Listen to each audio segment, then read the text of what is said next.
Assalamualaikum warahmatullahi wabarakatuh. Selamat pagi semuanya. Perkenalkan, kami dari kelompok 2 yang beranggotakan saya Unis Karera, Muhammad Hafiz Nur Akmal, Dea Adulia, Donita Putri Utami, dan Nuri Anissa Solihah. Di sini kami akan membahas mengenai bab 24.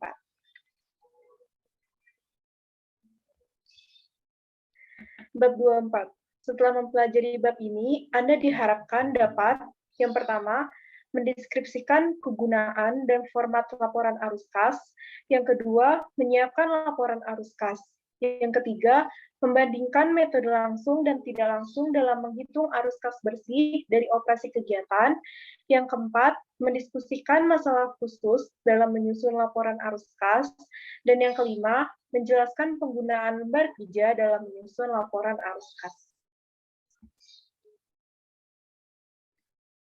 Tujuan pembelajaran yang pertama yaitu menjelaskan kegunaan dan format laporan arus kas.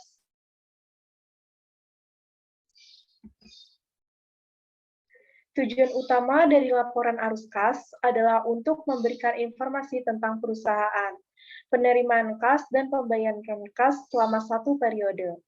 Tujuan yang kedua adalah untuk menyediakan informasi cash basis tentang operasi, investasi, dan aktivitas pendanaan perusahaan. Dilihat dari laporan penerimaan kas, pembayaran kas, dan perubahan bersih kas yang dihasilkan dari aktivitas operasi, investasi, dan pendanaan perusahaan selama satu periode. Formatnya yaitu untuk merekonsiliasi saldo kas awal dan akhir untuk periode tersebut. Kegunaan laporan arus kas. Yang pertama, itu kemampuan entitas untuk menghasilkan arus kas masa depan. Tujuan utama pelaporan keuangan adalah untuk menyediakan informasi yang membantu memprediksi jumlah, waktu, dan ketidakpastian arus kas masa depan. Dengan memeriksa hubungan antara item-item seperti penjualan dan arus kas bersih dari aktivitas operasi, atau arus kas bersih dari aktivitas operasi dan kenaikan atau penurunan kas adalah mungkin untuk memprediksi arus data berbasis aktual saja, yang kebayar dividen dan memenuhi kewajiban. Sederhananya, uang tunai sangat penting. Tanpa kas yang membandai, perusahaan tidak dapat membayar karyawan, melunasi hutang, membayar dividen, atau memperoleh peralatan. Laporan arus kas menunjukkan dari mana kas perusahaan berasal dan bagaimana perusahaan menggunakan kasnya. Karyawan, kreditur, pemegang saham, dan pelanggan harus sangat tertarik dengan pernyataan ini, karena pernyataan ini saja yang menunjukkan arus kas dalam bisnis. Yang ketiga, alasan perbedaan antara laba bersih dan arus kas bersih dari operasi kegiatan. Jumlah pendapatan bersih itu penting. Ini memberikan informasi tentang kinerja perusahaan dari satu periode ke periode lainnya. Tetapi beberapa orang kritis terhadap pendapatan bersih berbasis akrual karena perusahaan itu harus membuat perkiraan untuk sampai pada hal itu. Tidak demikian pembuka untuk menunjukkan pembaca laporan keuangan bisa mendapatkan keuntungan dari mengetahui mengapa bersih perusahaan pendapatan dan arus kas bersih dari aktivitas operasi berbeda dan dapat menilai sendiri dengan keandalan angka pendapatan. Yang keempat, transaksi investasi dan pembiayaan tunai dan non-tunai selama periode tersebut. Selain aktivitas operasi, perusahaan melakukan transaksi investasi dan pembiayaan. Aktivitas investasi mencakup pembelian dan penjualan aset selain produk atau jasa perusahaan. Aktivitas pembiayaan meliputi peminjaman dan pembayaran kembali pinjaman, investasi oleh pemilik, dan distribusi kepada pemilik. Dengan memeriksa aktivitas investasi dan pendanaan perusahaan, pembaca laporan keuangan dapat lebih memahami mengapa aset dan kewajiban meningkat atau menurun selama periode tersebut.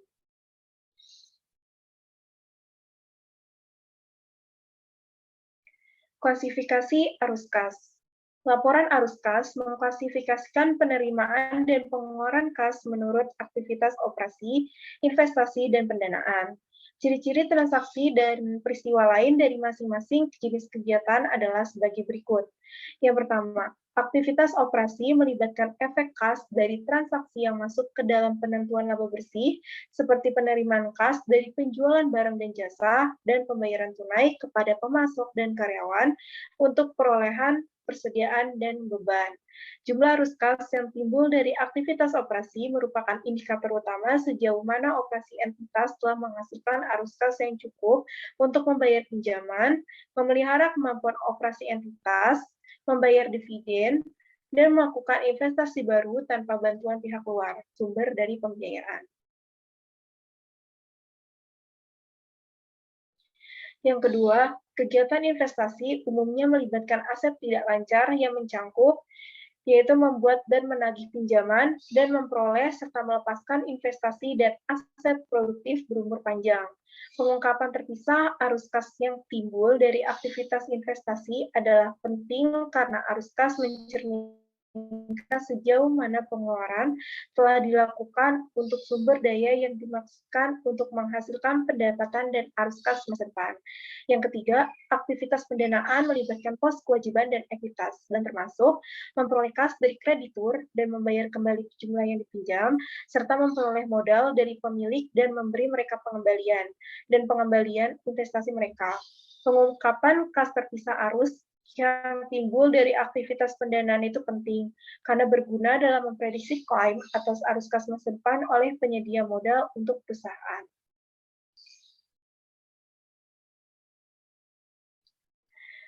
IFRS memungkinkan beberapa fleksibilitas mengenai klasifikasi item tertentu.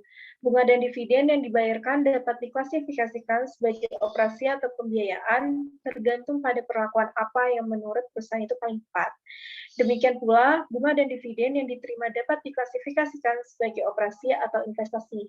Pajak yang dibayarkan diklasifikasikan sebagai operasi kecuali dalam keadaan di mana pajak tersebut dapat diidentifikasi dengan aktivitas investasi atau pendanaan tertentu. Untuk membatasi kompleksitas presentasi kami dan untuk menghindari ambiguitas dalam materi tugas, maka perusahaan mengklasifikasikan beberapa arus kas yang berkaitan dengan aktivitas operasi sebagai aktivitas investasi atau pendanaan.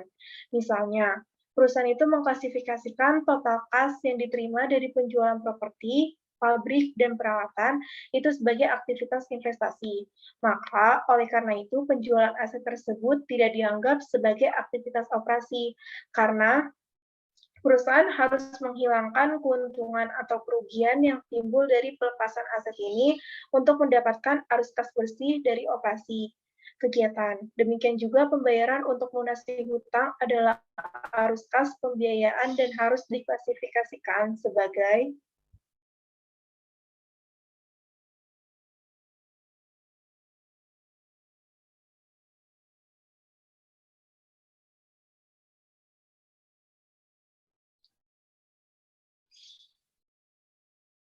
untuk mengevaluasi arus kas secara keseluruhan itu sangat berguna untuk memahami di mana dalam siklus hidup produk suatu perusahaan adalah umumnya perusahaan bergerak melalui beberapa tahap perkembangan yang berimplikasi untuk arus kas. Seperti yang ditunjukkan grafik, pola arus kas dari aktivitas operasi, pendanaan, dan investasi akan bervariasi tergantung pada tahap siklus hidup produk. Pada fase perkenalan, produk kemungkinan tidak menghasilkan banyak pendapatan, yaitu arus kas operasi bersih negatif. Karena perusahaan melakukan investasi besar untuk mendapatkan produk dari tanah, arus kas dari investasi negatif, dan arus kas pendanaan positif. Saat produk bergerak ke fase pertumbuhan dan kedewasaan, hubungan arus kas ini berbalik. Produk menghasilkan lebih banyak arus kas dari operasi yang dapat digunakan untuk menutupi investasi yang diperlukan untuk mendukung produk dan lebih sedikit kas yang dibutuhkan dari pembiayaan. Jadi, apakah arus kas operasi negatif itu buruk? Tidak selalu. Itu tergantung pada siklus hidup produk.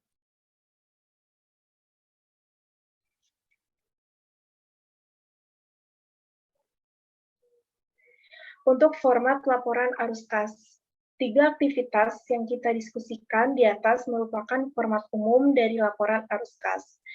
Bagian kegiatan operasi selalu muncul pertama kali, diikuti oleh bagian aktivitas, investasi, dan kemudian bagian kegiatan pembiayaan. Sebuah perusahaan melaporkan arus masuk dan arus keluar individu dari aktivitas investasi dan pendanaan secara terpisah. Artinya, sebuah perusahaan melaporkan mereka kotor, tidak terjaring satu sama lain. Dengan demikian, arus kas keluar dari pembelian properti dilakukan secara terpisah dari arus kas masuk dari penjualan properti. Demikian pula, arus kas masuk dari penerbitan utang dilaporkan secara terpisah dari arus kas keluar dari utangnya masa pensiun.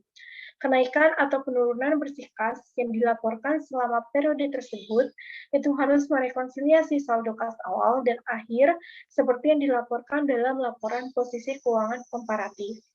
Format umum dari laporan arus kas itu menyajikan hasil dari 3 aktivitas yang dibahas sebelumnya, yaitu operasi, investasi, dan pendanaan.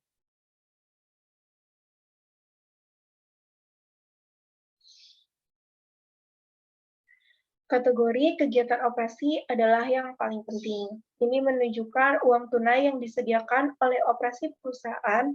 Sumber kas ini umumnya dianggap sebagai ukuran terbaik dari kemampuan perusahaan untuk menghasilkan kas yang cukup untuk melanjutkan kelangsungan usahanya. Perhatikan panduan umum berikut tentang klasifikasi arus kas.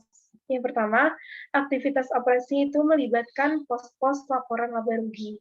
Yang kedua, aktivitas investasi melibatkan arus kas yang dihasilkan dari perubahan investasi, dan itu termasuk dengan aset tidak lancar lainnya.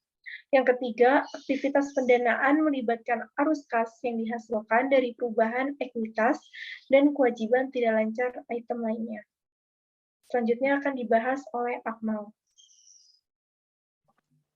Tes. Ada suara nggak? Ada. Oke. Selanjutnya kas dan setara kas.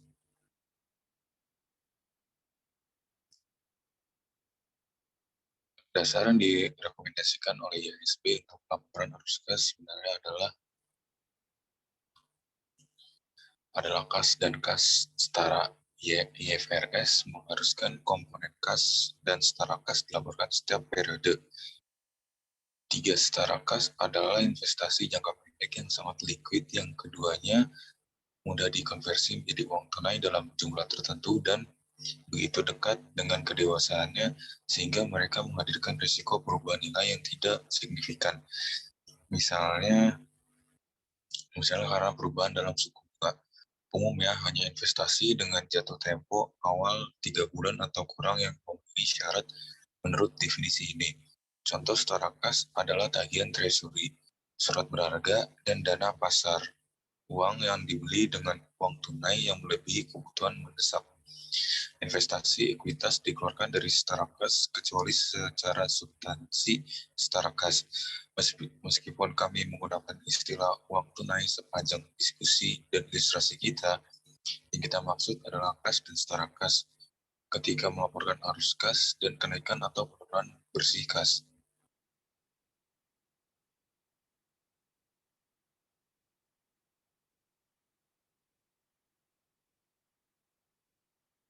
Selanjutnya masalah pengungkapan.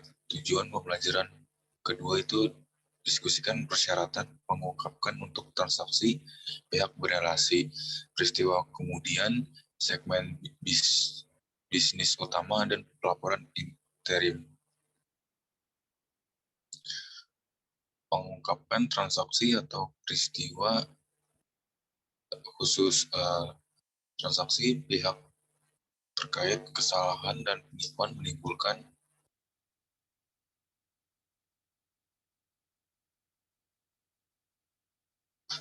masalah yang sensitif dan sulit. Akuntan atau auditor yang bertanggung jawab untuk melaporkan jenis transaksi ini harus menjaga keseimbangan antara hak perusahaan, pelapor, dan kebutuhan pengguna laporan keuangan. Transaksi pihak terkait muncul ketika perusahaan melakukan transaksi di mana salah satu pihak memiliki kemampuan untuk secara signifikan mempengaruhi kebijakan pihak lain. Mereka juga dapat terjadi ketika pihak yang tidak bertransaksi memiliki kemampuan untuk mempengaruhi kebijakan kedua pihak yang bertransaksi. Untuk membuat pengungkapan yang memadai, perusahaan harus melaporkan substansi ekonomi, bukan bentuk hukum.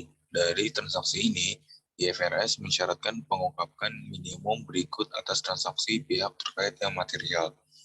Yang pertama, sifat hubungan pihak berrelasi. Yang kedua, jumlah transaksi dan jumlah saldo terutang, termasuk komitmen, sifat imbalan, dan rincian jaminan yang diberikan atau diterima. Yang ketiga, penyisian piutang ragu-ragu terkait dengan jumlah saldo terutang, dan yang terakhir itu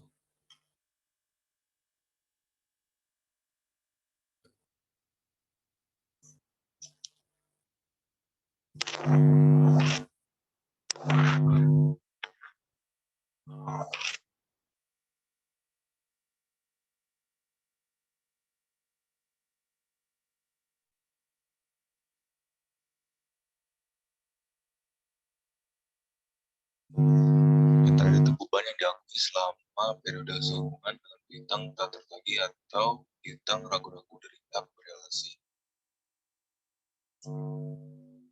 Selanjutnya, peristiwa setelah periode pelaporan.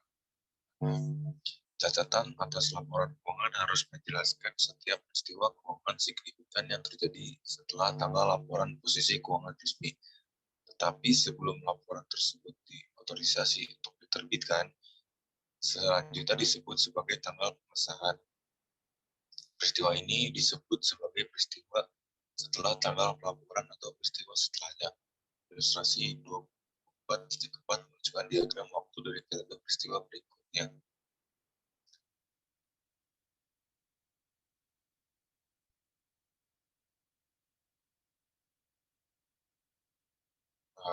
Lalu suatu jangka waktu beberapa minggu atau kadang-kadang bulan dapat berlalu setelah akhir tahun buku, tetapi sebelum manajemen atau dewan direksi mengizinkan penerbitan laporan keuangan. Berbagai aktivitas yang terlibat dalam menutup pembukuan untuk periode tersebut dan mengeluarkan laporan membutuhkan waktu, mengambil dan menghitung biaya persediaan, merekonsiliasi buku besar membantu dengan akun pengendali, menyiapkan entry penyesuaian yang diperlukan, memastikan bahwa semua transaksi untuk periode tersebut telah dimasukkan, mendapatkan audit atas laporan keuangan oleh akuntan publik bersertifikat independen, dan pencetakan laporan tahunan. Selama periode antara tanggal laporan posisi keuangan dan tanggal pengesahannya, transaksi-transaksi penting atau peristiwa lain dapat terjadi yang secara material mempengaruhi posisi keuangan atau situasi operasi perusahaan. Banyak orang yang membaca laporan posisi keuangan percaya bahwa kondisi keuangan itu konstan, dan mereka memproyeksikan ke masa depan.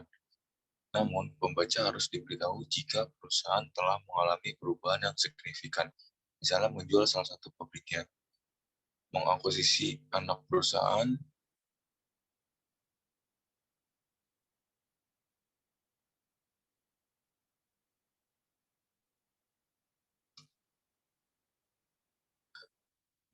mengakuisisi anak perusahaan, mengalami kerugian yang tidak biasa, menyelesaikan litigasi yang signifikan, atau mengalami peristiwa penting lainnya. Di pos laporan posisi keuangan, titik tanpa penjelasan dalam catatan pembaca mungkin akan disesatkan dan menarik kesimpulan yang tidak tepat.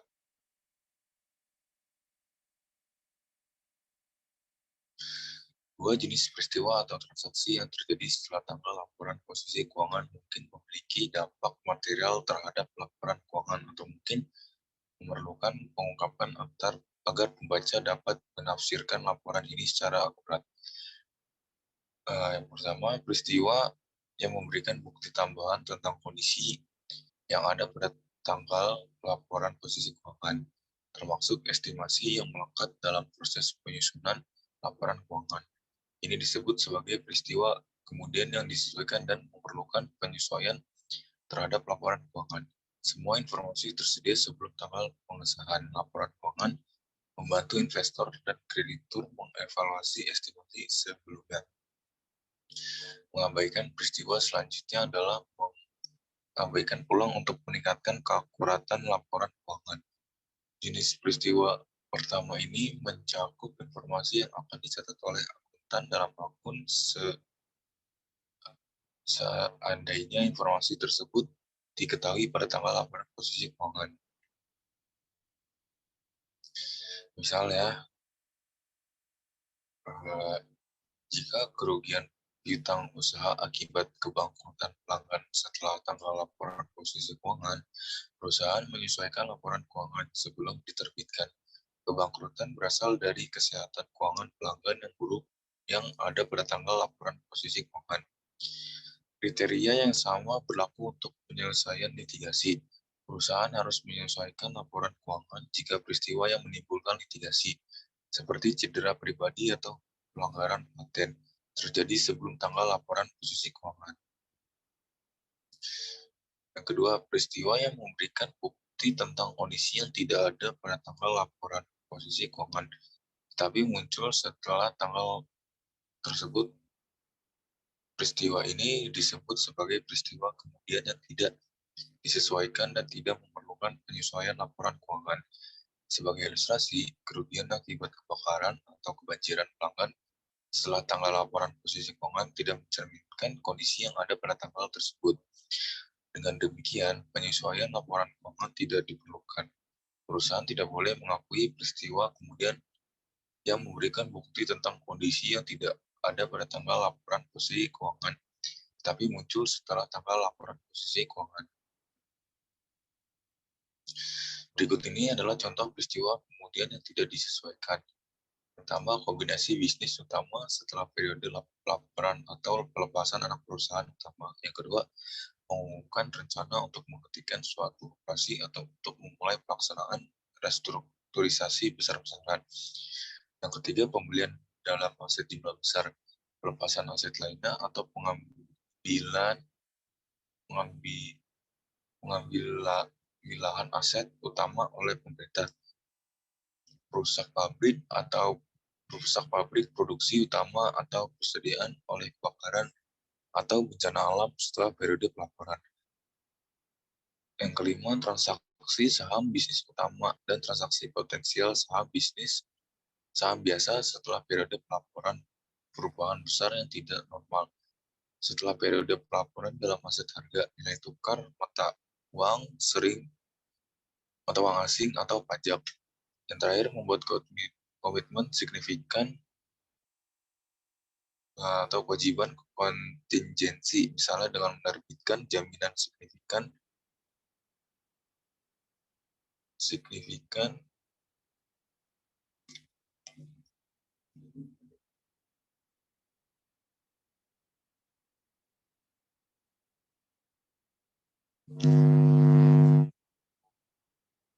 signifikan yang telah tanggal pernyataan.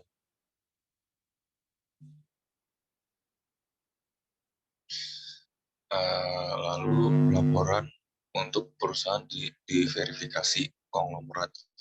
Dalam iklim bisnis tertentu, perusahaan memiliki kecenderungan untuk diversifikasi operasinya. Ambil kasusnya Siemens AG dari Belanda, dari Jerman, yang produknya meliputi teknologi, energi, produk konsumen, dan jasa keuangan. Ketika bisnis begitu terdiversifikasi, investor dan analis investasi menginginkan lebih banyak informasi tentang detail di balik laporan keuangan konglomerat. Khususnya, mereka menginginkan laporan laba rugi, laporan posisi keuangan, dan informasi arus kas pada masing-masing segmen yang berbentuk angka pendapatan total.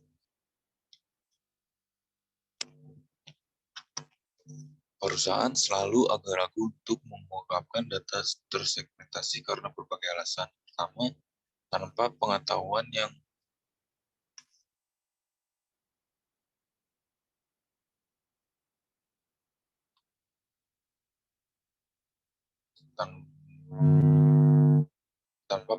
mendalam tentang bisnis dan pemahaman tentang faktor-faktor penting seperti lingkungan dan persaingan dan persyaratan investasi modal. Investor mungkin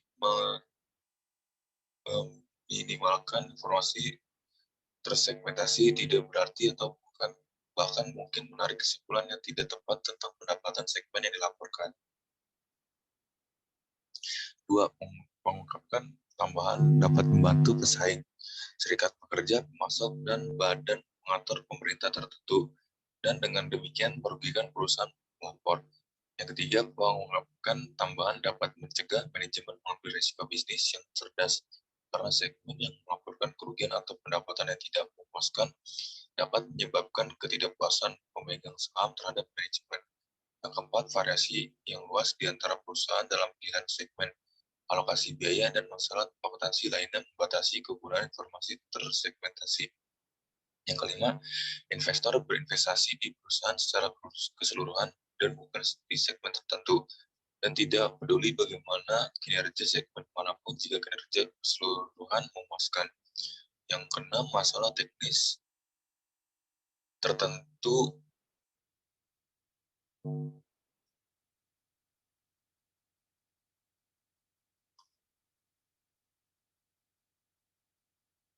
seperti klasifikasi segmen dan alokasi pendapatan dan biaya segmen, terutama biaya umum, sangat berat.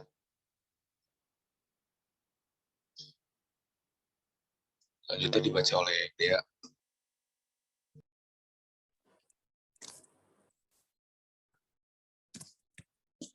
Selanjutnya, di sisi lain, para pendukung pengungkapan tersegmentasi menawarkan alasan berikut untuk mendukung praktik tersebut. Yang pertama, investor membutuhkan informasi yang tersegmentasi untuk membuat keputusan investasi yang cerdas mengenai perusahaan yang terverifikasi. A. Penjualan dan pendapatan segmen individu memungkinkan investor untuk mengevaluasi perbedaan antar segmen dalam tingkat pertumbuhan, risiko, dan profitabilitas, dan untuk memperkirakan laba konsolidasi. Yang B. Laporan tersegmentasi membantu investor mengevaluasi nilai investasi perusahaan dengan mengungkapkan sifat bisnis perusahaan dan ukuran relatif komponen.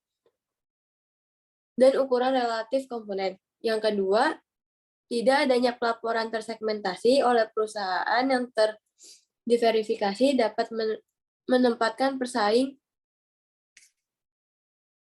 ini produk tunggal yang tidak tersegmentasi pada kerugian kompetitif karena konglomerat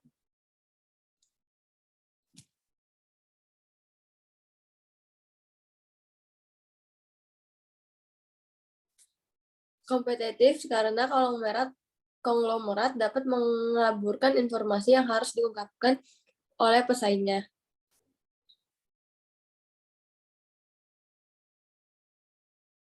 Tujuan pelaporan informasi tersegmentasi. Tujuan pelaporan data keuangan tersegmentasi adalah untuk menyediakan informasi tentang berbagai jenis aktivitas bisnis yang digeluti perusahaan dan perbedaannya. Lingkungan ekonomi di mana ia beroperasi. Memenuhi tujuan ini akan membantu pengguna laporan keuangan melakukan hal tersebut. Yang A. Lebih memahami kinerja perusahaan. B. Lebih baik menilai prospek untuk arus kas bersih masa depan. Yang C. Membuat penilaian yang lebih tepat tentang perusahaan secara keseluruhan. Prinsip dasarnya, laporan keuangan dapat dipilah dalam beberapa cara. Misalnya, mereka dapat dipilah berdasarkan produk atau layanan, berdasarkan geografi, berdasarkan badan hukum, atau berdasarkan jenis pelanggan. Namun, tidak layak untuk menyediakan semua informasi itu dalam setiap rangkaian laporan keuangan. IFRS mensyaratkan bahwa laporan keuangan bertujuan umum mencakup informasi yang dipilih berdasarkan segmentasi tunggal. Dengan demikian, perusahaan dapat memenuhi tujuan laporan tersegmentasi dengan memberikan laporan keuangan tersegmentasi berdasarkan bagaimana operasi perusahaan dikelola. Metode yang dipilih disebut sebagai pendekatan manajemen.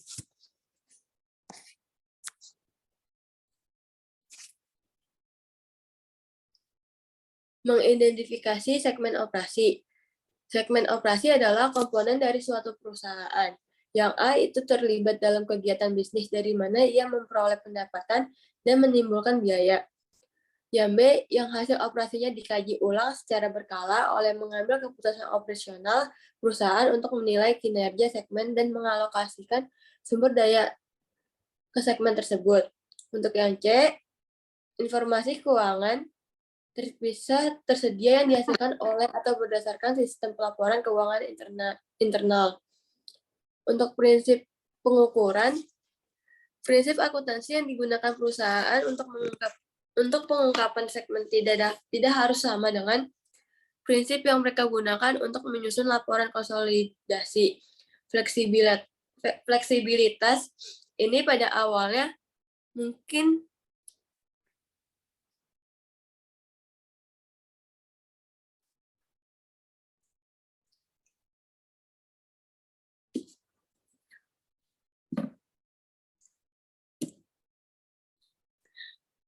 tampak tidak konsisten, namun menyiapkan informasi segmen yang sesuai dengan IFRS akan sulit karena beberapa IFRS diharapkan tidak diterapkan pada level segmen.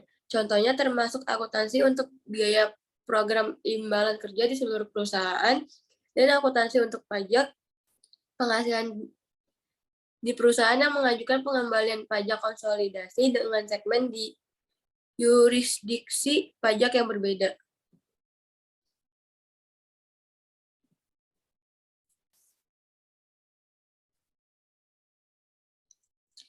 Informasi tersegmentasi dilaporkan. ISB mengharuskan perusahaan melaporkan hal-hal berikut. Yang pertama, informasi umum tentang segmen operasi. Yang kedua, segmen laba rugi dan informasi terkait. Yang ketiga, segmentasikan aset dan kewajiban. Yang keempat, rekonsiliasi. Yang kelima, informasi tentang produk dan layanan serta wilayah geografis. Dan yang keenam, pelanggan utama.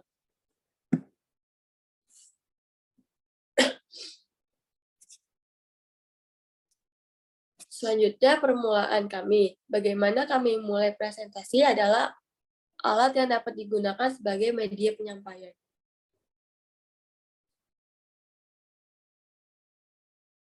Perubahan mendatang. Fasilitas lebih besar, ada fasilitas lebih besar, ada layanan spa baru, dan kafe ala megah. Presentasi adalah alat yang dapat digunakan sebagai next.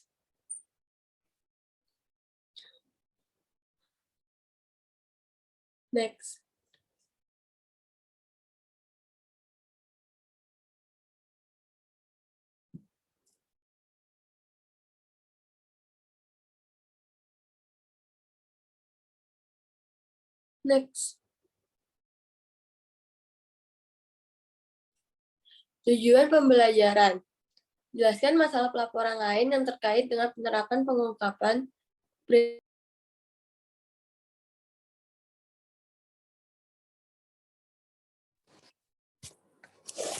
Selanjutnya, tujuan pembelajaran. Jelaskan masalah pelaporan lain yang terkait dengan penerapan pengungkapan prinsip penuh.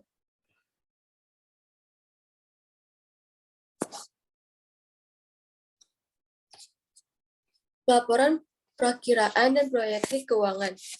Perakiraan keuangan merupakan seperangkat laporan keuangan prospektif yang menyajikan sepanjang pengetahuan dan keyakinan pihak yang bertanggung jawab.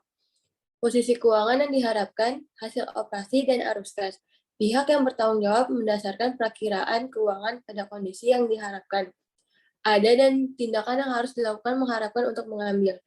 Proyeksi keuangan merupakan laporan keuangan prospektif yang hadir sejauh pengetahuan dan keyakinan pihak yang bertanggung jawab. Diberikan satu atau asumsi yang lebih hipotetis. Posisi keuangan yang diharapkan, entitas, hasil operasi, dan arus kas.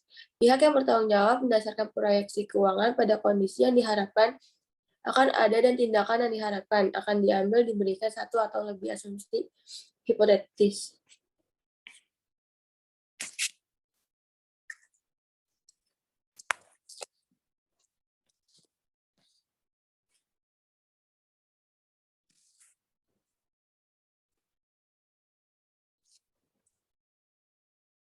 Argumen untuk mewajibkan perakiraan yang dipublikasikan. Yang pertama, keputusan investasi didasarkan pada ekspektasi masa depan. Oleh karena itu, informasi tentang masa depan memfasilitasi keputusan yang lebih baik. Yang kedua, perusahaan sudah mengedarkan ramalan secara informal. Situasi ini harus diatur untuk memastikan bahwa perakiraan tersedia untuk semua investor. Yang ketiga, keadaan sekarang berubah begitu cepat sehingga informasi sejarah tidak lagi memadai untuk prediksi. Argumen yang menentang keharuan perakiraan yang dipublikasikan. Yang pertama, tidak ada yang bisa memprediksi masa depan, karena itu ramalan pasti akan salah. Lebih buruk lagi, mereka dapat menyesatkan jika mereka menyampaikan kesan presisi tentang masa depan. Yang kedua, perusahaan mungkin berusaha hanya untuk memenuhi perkiraan mereka yang dipublikasikan, sehingga gagal menghasilkan hasil yang sesuai dengan kepentingan terbaik pemegang saham. Yang ketiga, jika ramalan terbukti tidak akurat, akan ada tudingan dan kemungkinan tindakan hukum. Yang keempat, pengungkapan perkiraan akan merugikan organisasi karena tidak dapat dibaca hanya oleh investor tetapi juga oleh pesaing atau asing dan domestik.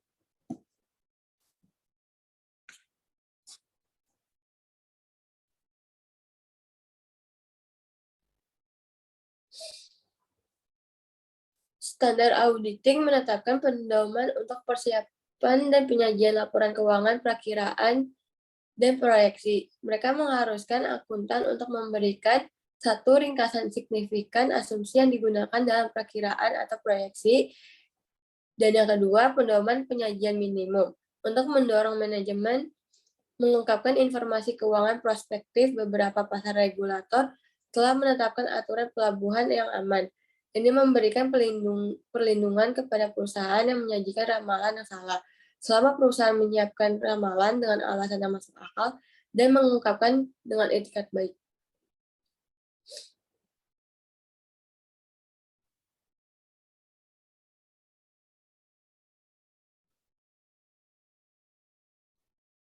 Sebagian besar laporan keuangan internet. Sebagian besar perusahaan sekarang menggunakan kekuatan dan jangkauan internet untuk menyediakan layanan yang lebih bermanfaat informasi kepada pembaca laporan keuangan. Semua perusahaan besar memiliki situs internet, dan sebagian besar situs web perusahaan berisi tautan ke laporan keuangan mereka, dan lainnya pengungkapan.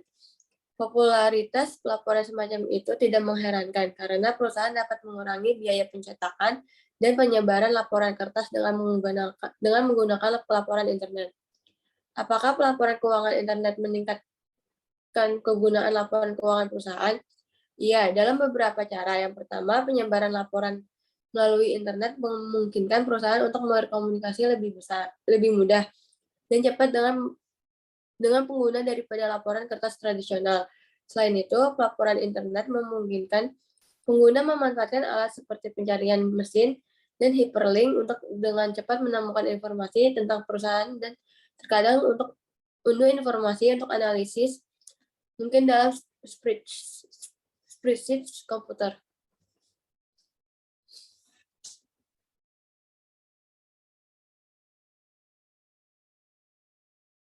Mengingat meluasnya pengguna internet, tidak mengherankan bahwa organisasi mengembangkan teknologi dan standar baru untuk lebih memungkinkan pelaporan keuangan internet.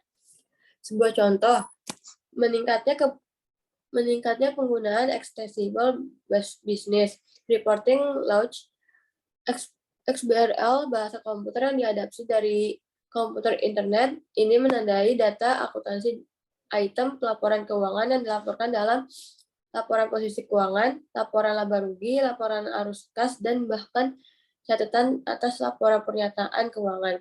Setelah diberi tag data XBRL, perusahaan manapun dapat dengan mudah diproses menggunakan spreadsheet dan program komputer lainnya.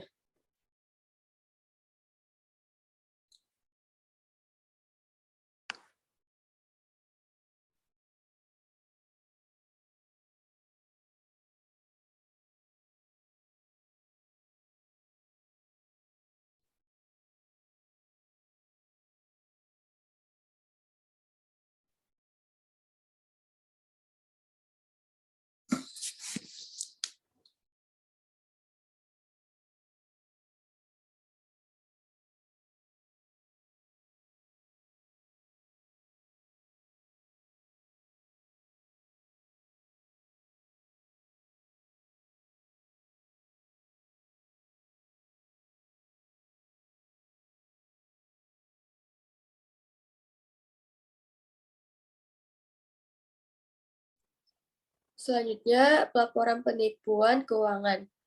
Kejahatan ekonomi sedang meningkat seluruh dunia.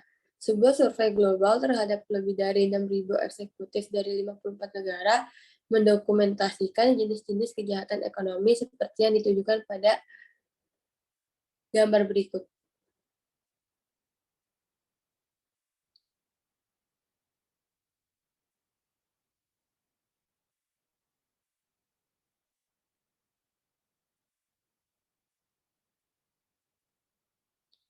Laporan keuangan dan curang didefinisikan sebagai perilaku yang disengaja atau sembrono, baik tindakan atau kelalaian yang menghasilkan laporan keuangan yang menyesatkan secara material.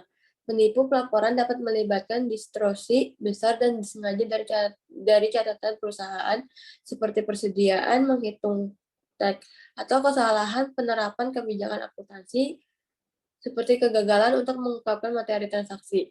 Penipuan yang dilaporkan dalam ilustrasi di atas dan kejadian baru-baru ini yang melibatkan perusahaan ternama seperti Parmalat atau ITA, Mahindra Satyam atau IND, dan Societe Generale atau FRA menunjukkan bahwa lebih banyak yang harus dilakukan untuk mengatasi masalah ini.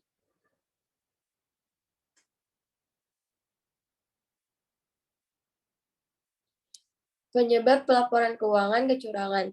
Yang pertama, penurunan pendapatan atau pangsa pasar secara tiba-tiba untuk satu perusahaan atau keseluruhan industri.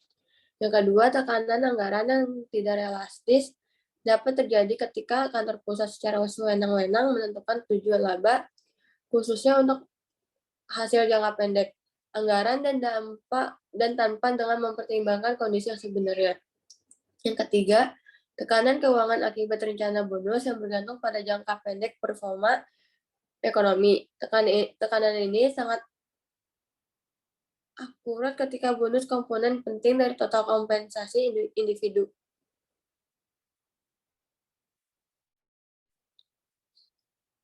Peluang untuk pelaporan keuangan penipuan hadir dalam keadaan ketika penipuan mudah dilakukan dan ketika deteksi sulit dilakukan, seringkali peluang ini muncul dari yang pertama, tidak adanya dewan direksi atau komite audit yang mengawasi secara waspada proses pelaporan keuangan.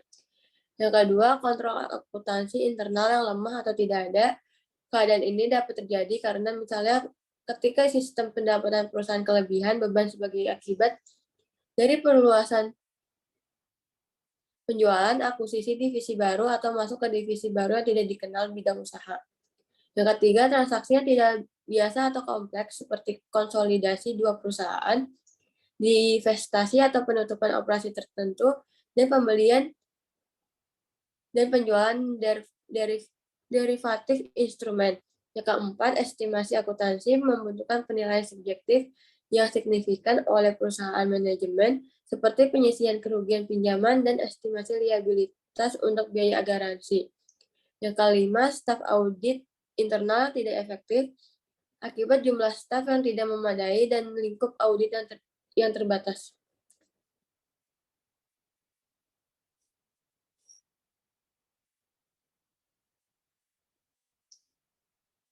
Kriteria untuk membuat pilihan akuntansi dan pelaporan. Yang pertama, tidak adanya dewan direksi atau komite audit yang mengawasi secara waspada proses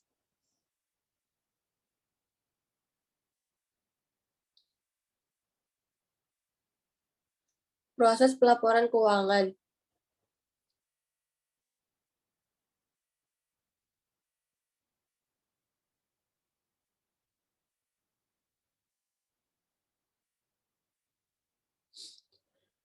Kontrol akuntansi internal yang lemah atau tidak ada. Keadaan ini dapat terjadi karena misalnya ketika sistem pendapatan perusahaan kelebihan beban sebagai akibat dari perluasan penjualan, akuisisi divisi baru, atau masuk ke divisi baru yang tidak dikenal bidang usaha. Transaksi yang tidak biasa atau kompleks seperti konsolidasi dua perusahaan, divestasi atau penutupan operasi tertentu, dan pembelian dan penjualan derivatif instrumen. Estimasi akuntansi membutuhkan penilaian subjektif yang signifikan oleh perusahaan manajemen seperti penyisian kerugian pinjaman dan estimasi liabilitas untuk biaya garansi. Yang kelima dan yang terakhir, staf audit internal yang tidak efektif akibat jumlah staf yang tidak memadai dan lingkup audit yang terbatas.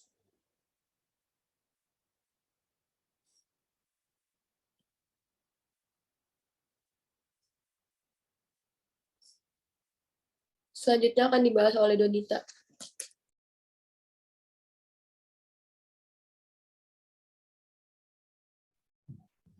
Selanjutnya, konsep yang mendasari. Pernyataan IASB tentang tujuan pelaporan keuangan, unsur-unsur keuangan pernyataan, dan karakteristik kualitatif informasi akuntansi adalah penting elemen pendukung pilihan akuntansi yang menghasilkan pelaporan keuangan berkualitas tinggi.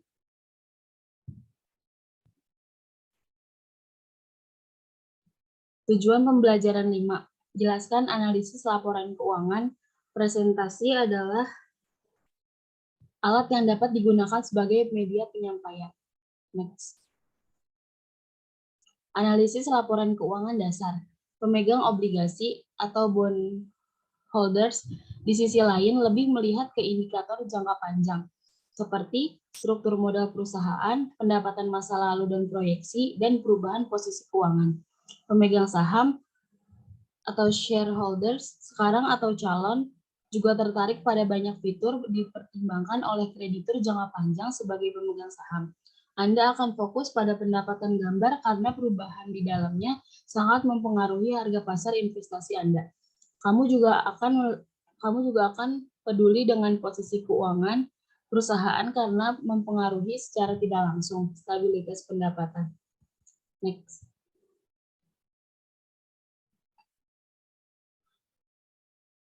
Oleh karena itu, pendekatan logis untuk keuangan analisis pernyataan diperlukan, terdiri dari langkah-langkah berikut.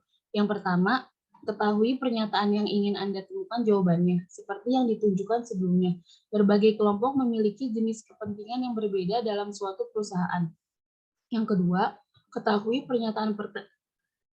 pernyataan-pernyataan yang dapat dibantu oleh rasio dan perbandingan tertentu menjawab. Ini akan dibahas dalam lampiran ini. Yang ketiga, cocokkan 1 dan 2 di atas dengan pencocokan seperti itu. Analisis pernyataan akan memiliki logika arah dan tujuan. Next.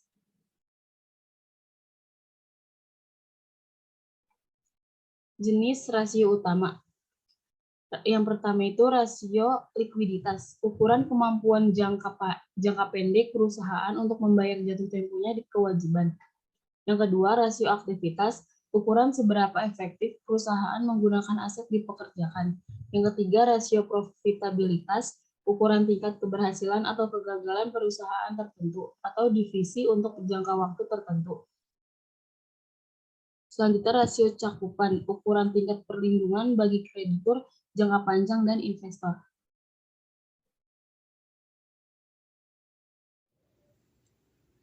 Sekian dari kelompok kami, kurang lebihnya mohon maaf. Wassalamualaikum warahmatullahi wabarakatuh.